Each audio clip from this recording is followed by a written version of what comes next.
this time, I'd like to call the Physical Service Committee to order. Have the roll call, please. Councilor Burge. Here. Councilor Vernucci. Here. Councilor Walker. Here. Councilor Gozick. Here.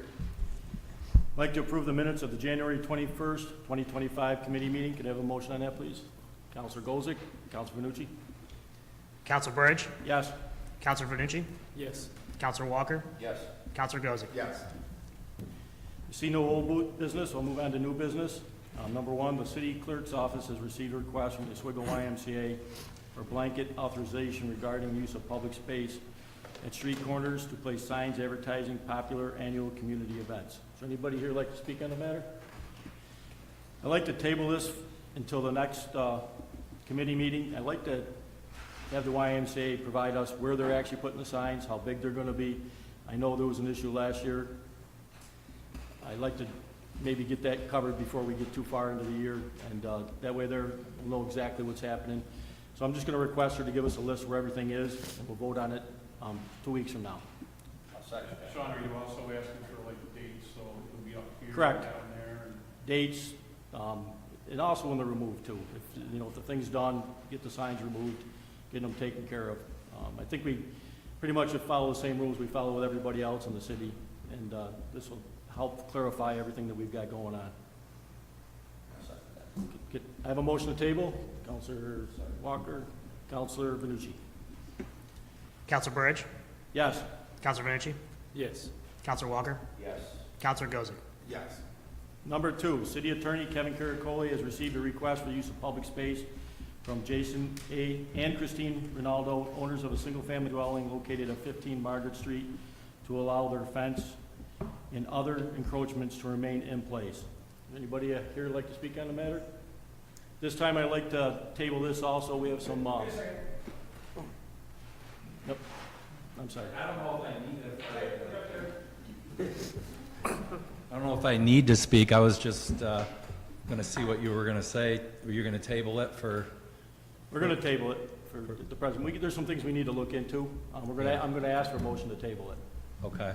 Yeah, when Mayor Corradino and I originally spoke, while he was still a counselor, we had talked about that being a walking trail that's never used, and I kind of initiated seeing if we could get that back to the homeowners, to be able to use this. Yeah, purchase it. Although I don't feel there's really much of a market value because it's landlocked, but it'd be a value to us. So I think that's the best option, and I think you're correct. would be the way to go. So I don't know if it would be a lot of work or not. And then maybe the homeowners would pay for the recording fees and things like that. But I think that's what we originally intended, and then this public space got brought up, and so I think this is a better option. Do you have any questions regarding that or no? I don't have any questions. no. Perfect. I'd like to have a motion. Oh, I'm sorry, go ahead. I just want to say one thing. Say you use this public space, anybody can go there now. That's still public space. Right, which I was totally against that option. I just got the impression that that's all they wanted to do. Someone So got hurt there, the city's liable. I feel like maybe it was too much work. I don't know, but it needs to be done the right way. Well, I think the confusion came in to the point where that walkway would still be open. Right. But it's not going to be with a fence wrapped around it. Right. It's going to be right in the middle of the walkway, so it doesn't make much sense. You Yeah. got to either pick one way or the other way. Right. All right? All Thank right. you. I'll second that table. Can I have a motion on that, please? You made the motion. All right. Councilor Walker and myself. Have a vote on that, please? Councilor Burge. Yes. Councilor Vernucci. yes. Councilor Walker. Yes. Councilor Gozick. Yes. This time, I'd like to close the meeting. Have a motion on that? Councilor Walker, or Councilor Gozick, Councilor Nucci. Councilor Burge. Yes. Councilor Vernucci. Yes. Councilor Walker. Yes. Councilor Gozick. Yes.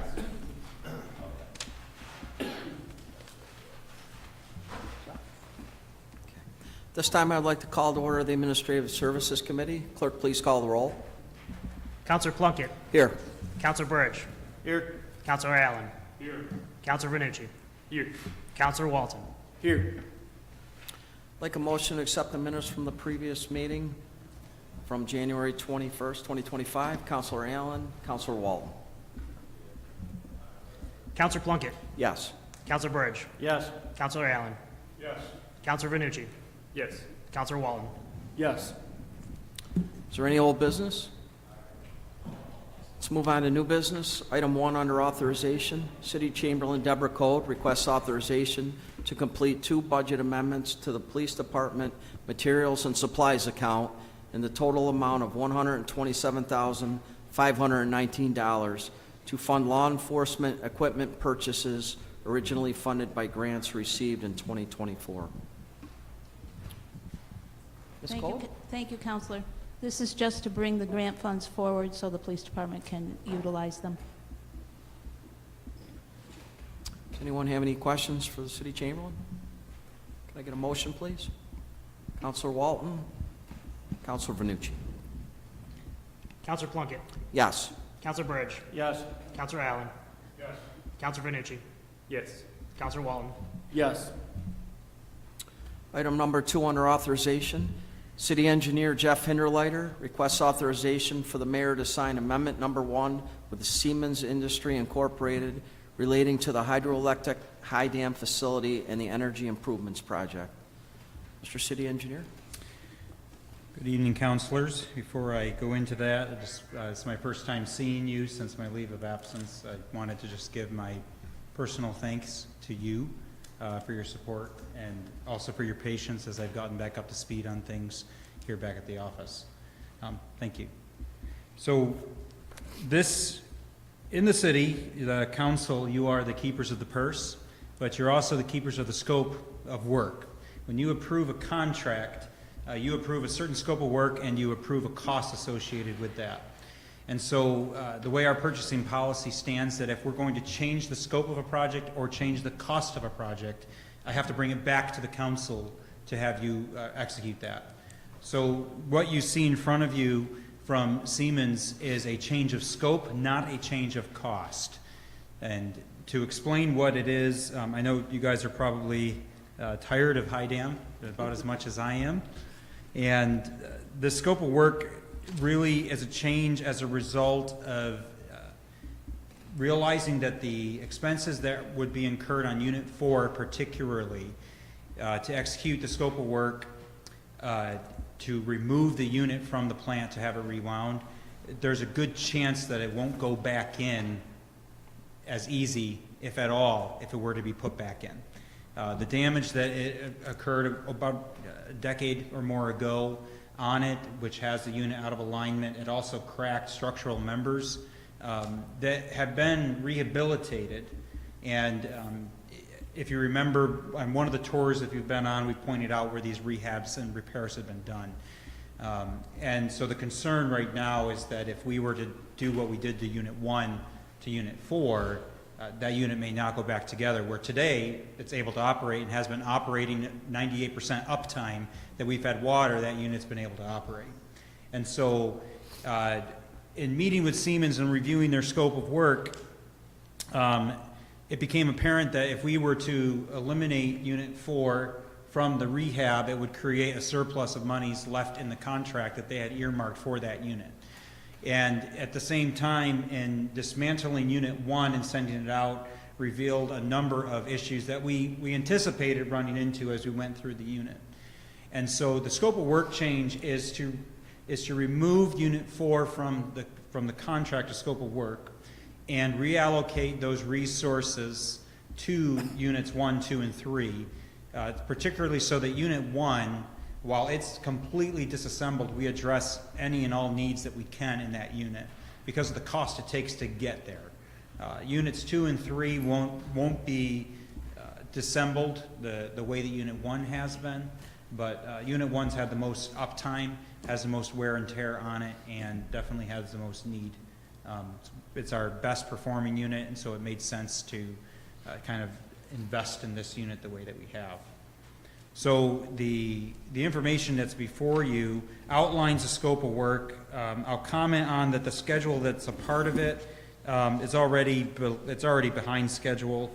Most of that's due to challenges we ran into in the disassembly and challenges that we face in just getting the unit out of the building and onto a truck to be able to send out to get rehabbed. I hope you had a chance to look at it. I'm available right now if you have any questions on the project, questions on the high dam in general. I'm certainly willing to answer as many as I can, and if not, to be able to follow up with you as you see fit. Counselor Allen? Okay, so, I think I have some comments and maybe some future discussion points more so than current questions for you, but most of it revolves around the scope of work, but I think I'd like to back up just a little bit, and as the council knows, we've put a lot of money and time and effort into rehabilitating these units, and with the promise that the money was going to come, all right? And the payback was there, and it was a worthwhile effort. So the previous information that we received indicated, in my mind anyways, and I don't have those documents with me, but in my mind, we were already going to be there. We were already going to be making money. From the little bit that I've been able to discern from the documents that we get, because as a council, we don't get, everything that the city engineer and all the other, and the mayor and the other departments receive.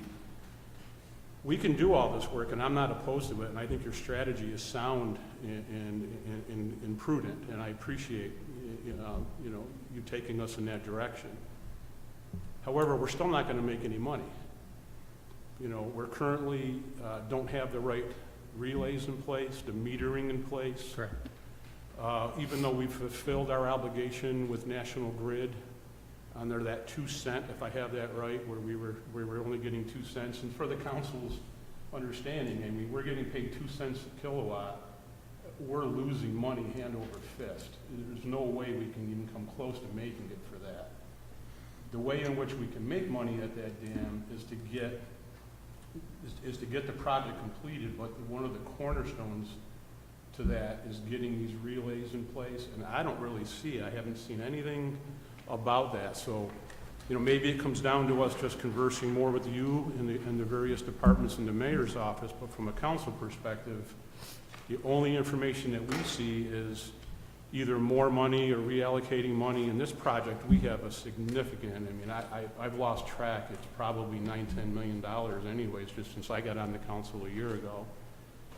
And so I'd like to see, so at the end of this, I think what I'm trying to convey to everybody is I'd like to see maybe Siemens come in here and talk to us and explain what the process is going to be, what their intention is for completing this and putting the city in a position where we can make money out there and that they can deliver on that. Now, I'm sure we're going to hear things about supply chain issues and all that, but you know what? This has been going on for a very, very long time, and I think the council deserves to see those timelines and to get an understanding of where they're going to be before we continue down this road of all this peripheral work that's not delivering value. Mm-hmm. That's all I had. Thank you. Anybody else? To give you the update and clarify and reaffirm what Councilor Allen is speaking to, we had a power purchase agreement with National Grid that from 1994 until probably about 2 years ago that was a fixed rate of 2 cents per kilowatt hour minimum, and it included what was known as a tracking account, that if that fell below or under, we would make up the difference with each other. The power market for a long time did not go over that. And so we ended up with a large debt that we were saddled with called a tracking account that we had to settle. So as we executed this contract, our power purchase agreement expired, and we entered into what we call an energy performance agreement now, or energy purchase agreement they call them now, where we continued a lot of the terms of that power purchase agreement, but we removed the tracking account. And part of the bonding that the city took out was to pay that off so that it was no longer a payment or interest to National Grid, and we could divest ourselves of that problem. The challenge is that by going to the open market, we have our meter that's in the basement of High Dam for us to check. That's National Grid's meter that's downstairs, and it tells them what power is leaving the plant. We have our meter that's on our equipment that's telling us how many kilowatts we're generating. For us to sell on ISO, on the open market, they have to have their own meter in place. And so part of it is we have to install a meter that's to their liking, that they have fiber optic service to, so that they can check that to the second of whatever it's generating to verify what National Grid and what we're saying our power sale would be. The other piece, the National Grid piece, is that a relay, essentially you can think of it as a breaker. It's a safety feature at the dam. And each unit has a series of breakers that are on a panel. They're black boxes that do mystery magical things that I don't fully understand, but they're old and they're beyond their service life. And so National Grid, they are allowing us to go on this grandfathered agreement, but they won't open us up to the market until those relays are replaced with a modern multi-relay. So now those 4 boxes can be consolidated into a single box that gives us all the protection features we need. So that project was executed with Work Order 3, which is what we're amending with this agreement, should you choose to approve it. And so that took a while for that to clear the council through all the question and answering that we were going through. So that got off the ground a little late. And right now it's running about 3 months behind schedule. I am supposed to be hearing from Siemens on them coming up to get that project moving. I have a set of drawings. That's about what I have right now. They've assured me that they've ordered equipment, they've got things moving. It just takes time. So I think it's certainly appropriate that you call them to account and ask them where those things are as the council. But that's the driver behind that. Once we get that in place, we can sell to the open market, which during the winter, where we're getting 2 cents, you'll see times where it hits 16 cents, 18 cents, 20 cents a kilowatt hour, as opposed to what we're getting. So to me, that's a critical path item that has to get done, and I've tried to communicate that as best as I can. The more powerful communicators are those who actually have executed this project and are holding the purse strings. So I would encourage you to avail yourselves, and I will gladly facilitate a meeting with the mayor and their project managers. We can either do it at a council meeting if you prefer. Just let me know. I can communicate through the council president what your desires are. But that's the nature of where that hang up is. But the rest of this is trying to reallocate resources. As an example of how we scrutinize this, they had a price in there for $74,000 for roof vents. At the time when we discussed it with them, we were wanting actual power vents, which were fans to draw the hot air out. The hotter electrical equipment gets, the worse it performs. And so the idea was during the summer, when it's 100 degrees in that plant, if we can get the air out, it would cool them down and make them run better. And when we got needling down into what they were delivering, they were for that price, we're going to deliver actuators to open and close the vents, but not an actual fan. And the mayor and I sat with them and said, that's a ridiculous price for what you're giving us, and we're not paying it. So we ended up at this amendment because we refused to pay $74,000 for actuators when I have an employee down there who can go pull the chain and it opens the vent. So we ended up at this work order with lots of back and forth and scrutiny to get here. And I know I spend a lot of my time on the phone with them, kind of dickering over these things and fighting for it.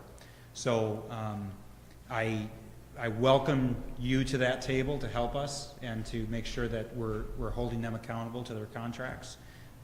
And definitely we'll work on the communications so that you guys are getting regular project updates on that project rather than partial. Councilor Allen? Yeah, so, okay, well, thank you for all that additional information, and I appreciate your willingness to facilitate that call, and I will tell the council leadership now that I will make myself available if possible for that, and hope that my peers do as well. Just one final, this is a question for you, Jeff. So Unit 4 is our big boy, right? That's our, could be our you know, our moneymaker there. It's our worst performing one, so it's more of a, Well, it's got a higher potential. it could, yeah. Right, so, I mean, what's the current plan to, is it gonna be in its current state for a long period of time in your vision? So once we are able to, lack of a better word, cash flow, we'll be able to get a capital plan on that. We have a good idea of what its issues are, and from going through 1 through 3, we'll have a good sense of what it takes now to do it. The push we're gonna come up to as a council, and where you're gonna be faced, where this council is gonna be faced, whether it's you in the seats or not, is that our license expires in about 5 years. We are at the point where we need to decide if we're going to relicense High Dam and continue another 50 years of operation. As a part of that relicensing, the dam gets looked at top to bottom by the FERC, by Fish and Wildlife, by DEC, to look at what are the environmental improvements that need to happen and where are energy opportunities and improvements that need to happen. As part of that, we are going to have to commit to either, if we're going to pursue licensing, we're going to have to commit to investing in that. One of the things that High Dam used to have was a 5th unit license. For that last bay that sits outside, it was supposed to be a high-velocity penstock unit that went there. And chances are, based on the initial studies, that unit would outperform the others. And so one of the analysis, if we choose to continue our licensing and double down on this, which has been the council's intention up to this point, is it worth the investment to put that 5th unit in versus putting the money into unit 4 and then using 4 and the interior units as peak performance, that when you get into really high flows, you can bring them on, or if there's an outage, you can rotate your units in and out as need be. Some of these are really big decisions that, honestly, we need some people who do this regularly to help us. And we're looking at a firm that we've done a lot of business with for the dam, Gomez and Sullivan. I've been on the phone with them, and I'm working on that. But as far as Unit 4's intentions, we would want to do a cost benefit of, is it worth putting the money into that one, or is it worth investing that time and resource into something else? If we had the light, at one point, we had the full energy study and approval to put the 5th unit out there. And if power demand is going to be what it is, there may be still be economic opportunity to avail that. Some of that's going to be if this council and administration is willing to stay that course and to stick with that, or do we find another financial path forward and capture 5 years and then find a way to exit gracefully out of the power business but to the community's favor? There's lots of ways to think about this. I'm not an expert in by any means, but defer to you guys as these things unfold. Right now, what's in front of us is trying to take care of the asset that we own so that it is performing and returning on investment. Because once those relays are in, we will have access to a much higher rate of return on that. And that's, to me, is critical path right now. Okay, thank you. Sorry to throw that all at you. Any more questions? And if the council, I do recommend that we approve this and we go ahead and get this moving because they are executing parts of this work now. However, if you feel that time is needed to talk with Siemens before you give a thumbs up on this amendment to the scope, that's your right as a council. I don't want you to feel strong-armed into just having to rush this through. If you have questions you feel you need to get answered before you can vote for this in good conscience, you have that right and freedom. Jeff, I really appreciate your thorough explanation on this, and I'm sure we can get a hold of Siemens and get a meeting with them. Okay. Get this through tonight, get this going. Yep. Does that sound good? Okay. Okay, can I get a motion, please? Counselor Allen? Counselor Burge? Counselor Plunkett? Yes. Counselor Burge? Yes. Counselor Allen? Yes. Counselor Vinucci? Yes. Counselor Walton? Yes. Item number 3 under authorization, City Engineer Jeff Hinderleiter requests authorization for the mayor to sign amendment number 14 with GHG Consulting Services Incorporated in the amount of $20,000 for required consent decree quarterly reporting. Mr. City Engineer. So after this one went out, I received a few questions on this, and I realized that we may not all be familiar with this. I'm going to request that we table this to give me 2 weeks to come back with some more information on it. We've approved this amendment many times before, but being that we are at the very end of the consent decree, and talking with Councilor Allen in particular, I think it would benefit us to kind of have a holistic picture of where the consent decree stands and kind of what that looks like, so that we know how many more of these we need to do and that. And I felt that it would be appropriate to get an actual update on the consent decree as a whole, which is what drives this amendment, to be able to bring back to you. But I would need just a little more time to do that with your approval. Any questions? Can I get a motion to table, please? Counselor Walton, Counselor Burridge. Counselor Plunkett, Yes. Counselor Burridge, Yes. Counselor Allen, Yes to table. Counselor Vernucci, Yes. Counselor Walton, Yes. Okay, item number 4 under authorization. City Engineer Jeff Hinderleiter requests authorization for the mayor to sign change order number 1 with Scribe Electric Incorporated in the amount of $254,702 for additional work related to the East Side Wastewater Treatment Plant Blower Improvements Project. Jeff? So this is a grant project that we are doing to the blowers at the East Side plant. As the project unfolded, the intention of this project was to upgrade the blowers, and we were going to reutilize the existing MCCs. And as Scriba began planning their work out, and as we got tearing into this thing, it's connecting brand new equipment to really, really old motor control centers that we can't even get parts for.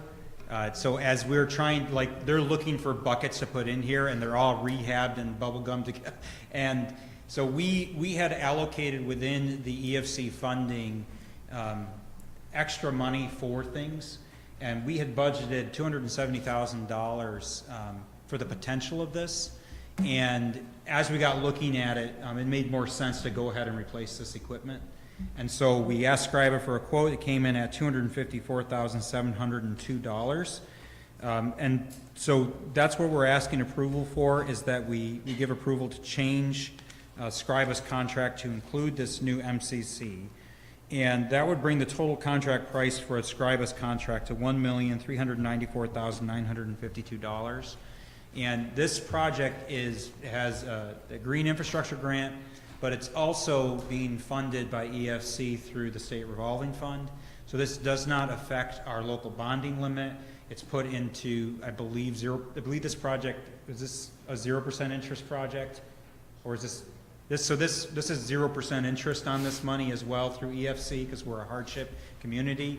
And this is a one-time investment to get this thing right, and we'll have that motor control. It's the same, similar to what we've done already at that plant, but it really puts this place where it needs to be. So I would hope that you would support it.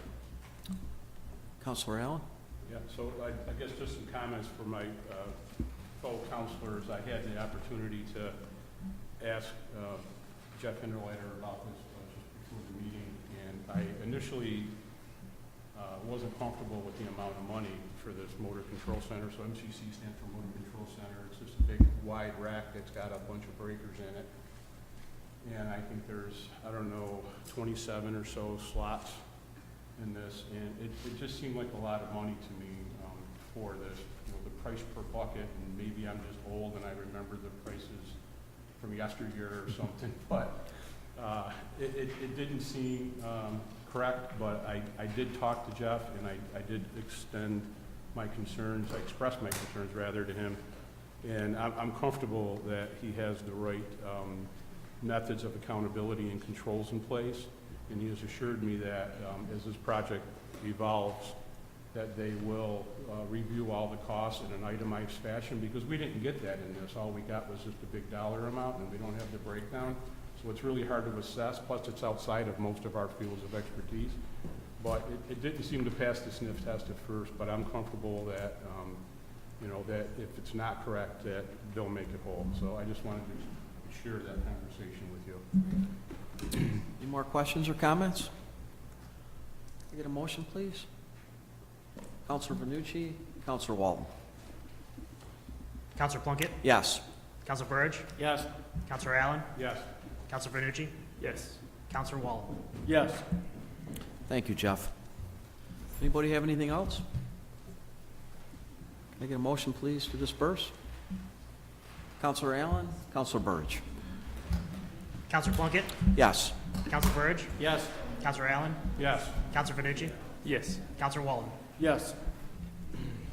Well, that was a good one.